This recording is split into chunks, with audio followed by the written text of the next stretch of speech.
Bonjour, bienvenue dans cette nouvelle vidéo. Aujourd'hui, on va aborder un sujet que je vois souvent dans des commentaires, à savoir que le coaching scolaire est réservé pour des parents qui ont les moyens financiers. Et j'ai même trouvé des commentaires disant que, alors pas forcément sous la vidéo, mais vous pouvez les mettre bien entendu, euh, des commentaires indiquant que oui, eh bien moi j'ai fait une étude de marché. Moi, je suis dans une région où les gens n'ont pas les moyens et donc le coaching scolaire, c'est pas possible. Alors, on va répondre à cette question.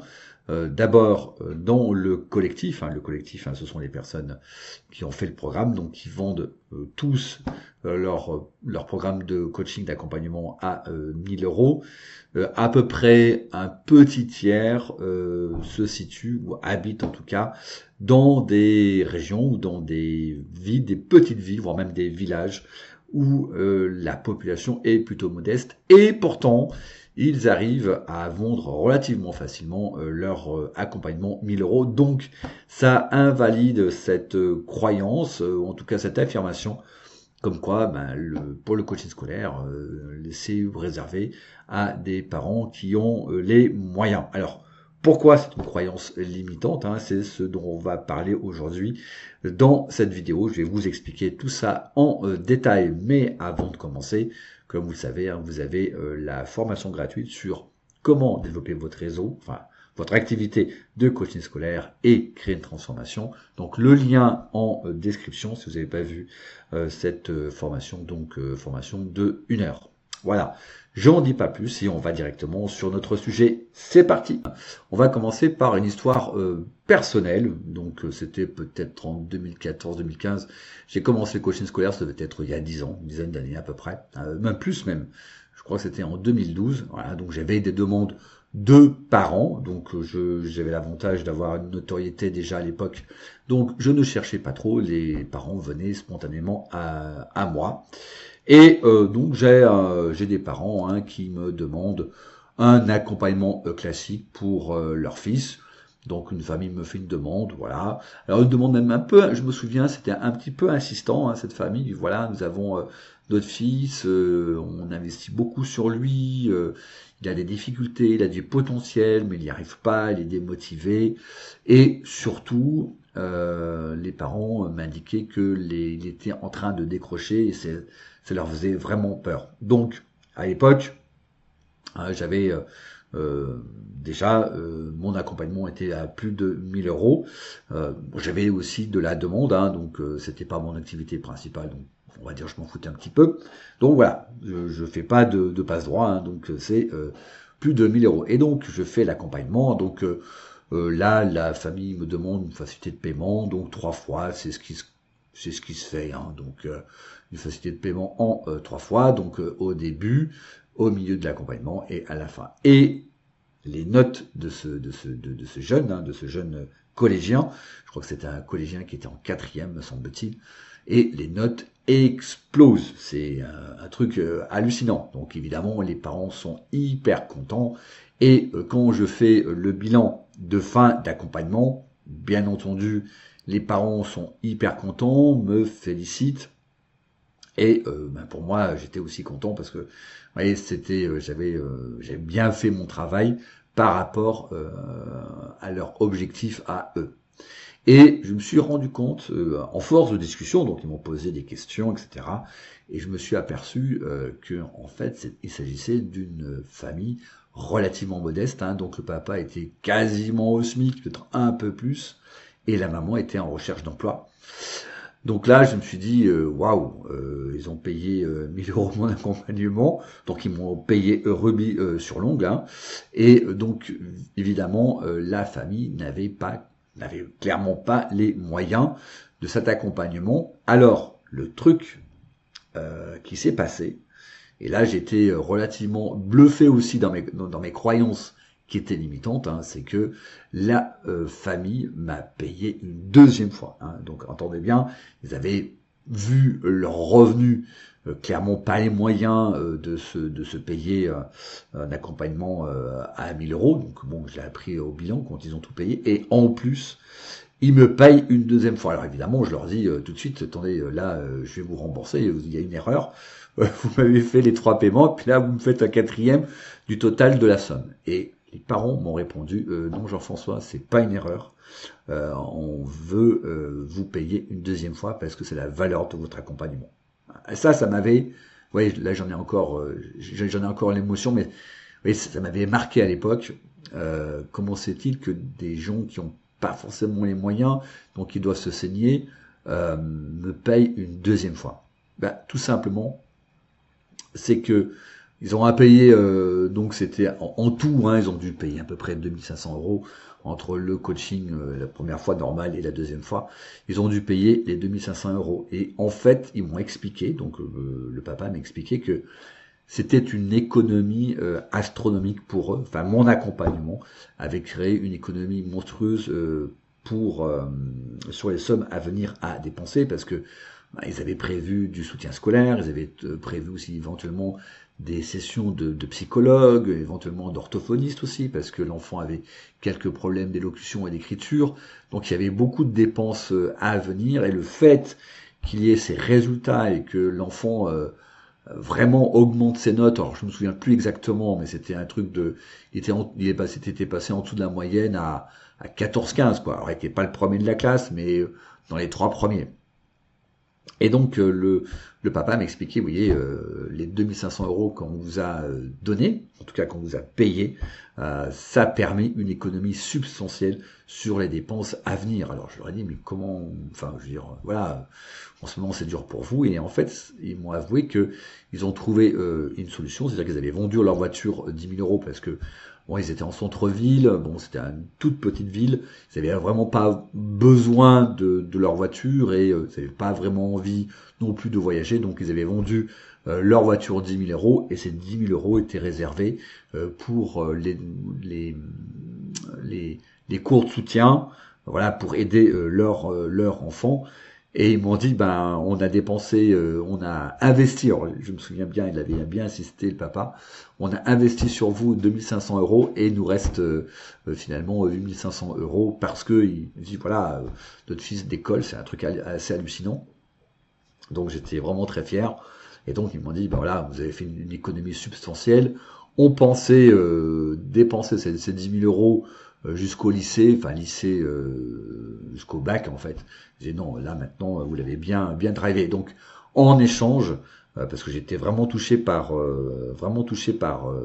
par ce geste en fait, hein, donc qui était, alors ce geste qui ne venait pas forcément d'un geste altruiste, mais vraiment d'un calcul économique tout à fait rationnel.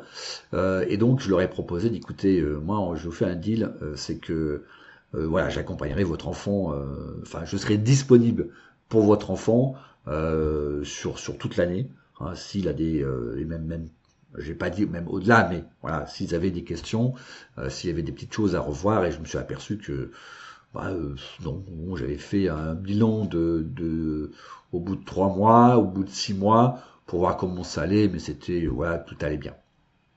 Donc, voyez que par rapport à cette histoire personnelle, les parents sont prêts à investir, même s'ils n'ont pas forcément les moyens financiers. Et il y a toujours, quand ils veulent vraiment investir, il y a toujours une solution. Et la solution qu'ils avaient trouvée ici, c'est simplement de vendre leur voiture dont ils n'avaient plus vraiment l'utilité. Alors, comme je vous disais, donc les parents investissent sur leur enfant. Alors, les parents quand vous dites que les parents n'ont pas, je me déplace un peu, quand les parents n'ont pas les moyens financiers, sachez qu'en moyenne, hein, les parents investissent en moyenne, dans les sociétés de soutien scolaire, environ 4 000 € par an et par matière. D'accord ? Donc les parents font un vrai investissement, et même s'ils n'ont pas forcément les moyens, trouvent une solution. Par exemple aussi, j'ai vu des familles qui avaient sollicité les grands-parents. Donc c'était les grands-parents qui avaient payé le. Alors là, c'était pas le coaching scolaire, c'était du soutien scolaire. D'accord. Et donc quand vous dites, si vous êtes dans une région qui, soi-disant, la population est plutôt modeste, interrogez-vous sur combien de sociétés de soutien scolaire sont dans votre région. Par exemple, vous êtes, je sais pas moi, dans à l'est, alors c'est pas forcément une population modeste, mais vous êtes dans une région grosse ou moyenne où effectivement le pouvoir d'achat n'est pas forcément celui de la Suisse, hein, bien entendu, ou zone frontalière, mais interrogez-vous sur le nombre de sociétés scolaires dans votre région, hein, Acadomia, Nakour, il y en a plein, bien entendu, et bon, vous savez qu'il y a des parents quand même qui sont prêts à dépenser 4 000 € par an et par matière en soutien scolaire, donc bien entendu, ils ont les moyens de dépenser, ou d'investir plutôt, en soutien scolaire. Alors, là aussi, le truc, c'est que ce que vous devez savoir, c'est que le prix ou le tarif est en fonction de la valeur perçue. Donc, interrogez-vous sur la valeur perçue. Hein. Un prix, un tarif est toujours fonction de la valeur perçue de la prestation. Donc, comme je vous disais, ses parents avaient perçu la valeur de ma prestation à 2500 €, donc vous avez payé le double. Donc, sachez que les parents vous diront très rarement c'est trop cher. Hein. Les parents, voilà, par convenance, par politesse, vous diront ah bah non, votre prestation ça vaut pas la valeur de ce que je pense. Ah non, c'est beaucoup trop cher. On dira rarement, en tout cas les parents diront rarement ça. Donc l'excuse c'est ah bon, on n'a pas les moyens. Voilà. L'excuse c'est l'excuse un peu fourre-tout. Hein, ça évite de se justifier. Voilà, j'ai des problèmes. Moi. Donc ça évite de vous justifier. Donc c'est une erreur, enfin c'est pas une erreur, mais c'est une excuse assez classique. On a le moyen. Hein. Donc ça veut dire que lorsque les parents disent ça, ça veut dire que la valeur de votre accompagnement a été perçue basse par rapport au prix. Et probablement, les résultats promis sont flous. Donc, comme les résultats promis sont flous, vous voyez, les parents ont du mal à estimer la valeur de votre accompagnement et ça risque de se solder par nous n'avons pas les moyens.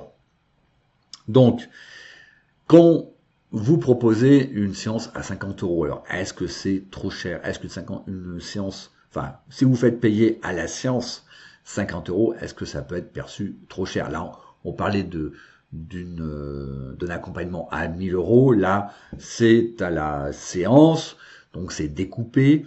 Est-ce que ça peut être perçu trop cher? Eh bien oui, si le résultat promis est toujours flou, par exemple une meilleure confiance en soi.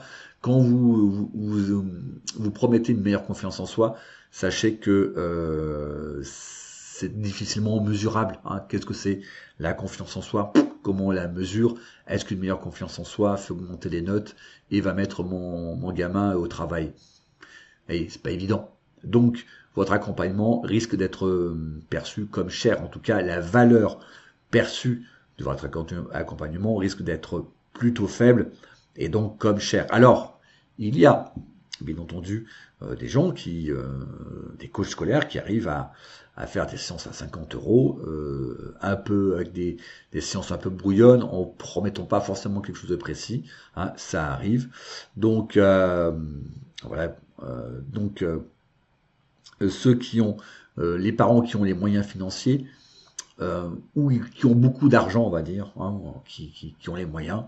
Bon, voilà, ça peut faire du bien, ça peut faire que du bien. Vous voyez, 50 €, c'est vraiment de l'argent de poche. Donc, si voilà, une séance par semaine à 50 balles pour mon gamin, du coaching scolaire, je perçois un petit peu la valeur, mais bon, c'est sujet à caution. On va voir, on va bien voir. Donc là, oui, effectivement, dans ce cas-là, si vous êtes dans une zone à forte pouvoir d'achat, des parents seront moins exigeants quant à le retour sur investissement ou quant à la valeur perçue. Ça veut dire que plus les parents ont des revenus modestes, plus les parents seront vigilants sur le résultat et donc sur la valeur, vont faire le calcul sur la valeur de votre accompagnement. Donc, à vous d'être hyper clair dans votre communication et de promettre un résultat qui correspondent à l'attente des parents, à savoir, in fine, hein, donc l'augmentation des notes et une remotivation chez l'enfant à travailler. Pour conclure, l'enseignement que l'on peut tirer, la valeur perçue qu'ont les parents va, et ça c'est ce que j'ai pu constater, dépendre aussi de la valeur que vous donnez à votre propre accompagnement. Alors évidemment, quand vous faites un accompagnement, officiellement, ben oui, vous avez de la valeur, oui, votre accompagnement est bien.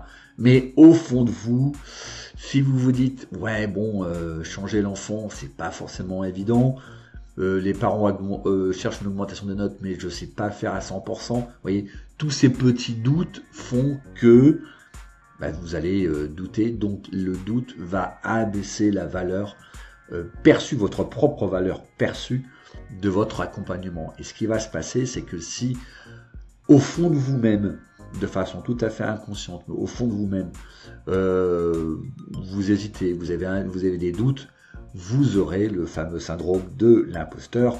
Et si donc, in fine, vous accordez, alors je dirais pas de peu de valeur, mais en tout cas une valeur basse à votre propre accompagnement, en face, ne vous attendez pas à ce que les parents de leur côté accordent une valeur de votre accompagnement haute. Hein. Si vous accordez une valeur basse à votre accompagnement, en effet miroir, les parents, vous allez attirer des parents qui vont percevoir aussi, comme vous, en effet miroir, donc une valeur basse de votre accompagnement. Donc faites très attention à ça. Alors comment faire pour hausser sa valeur perçue de son propre accompagnement? C'est travailler sur l'offre. C'est travailler sur avoir des résultats. Plus vous travaillez sur votre offre, plus vous êtes convaincu d'avoir des résultats, plus vous constatez des résultats hein, de niveau de confiance, plus la confiance en vous va augmenter, donc plus vous accordez de grosses valeurs ou une grande valeur à votre propre accompagnement, et donc de ce fait, vous allez attirer des parents qui, par effet miroir encore, hein, vont voir aussi la valeur de votre accompagnement. Voilà, c'est tout pour cette vidéo. Un like si vous avez aimé. Comme je vous le disais, vous avez la formation gratuite, le lien en vidéo, en description, pardon. Abonnez-vous à la chaîne, bien entendu, et je vous dis à très bientôt. Ciao, bye.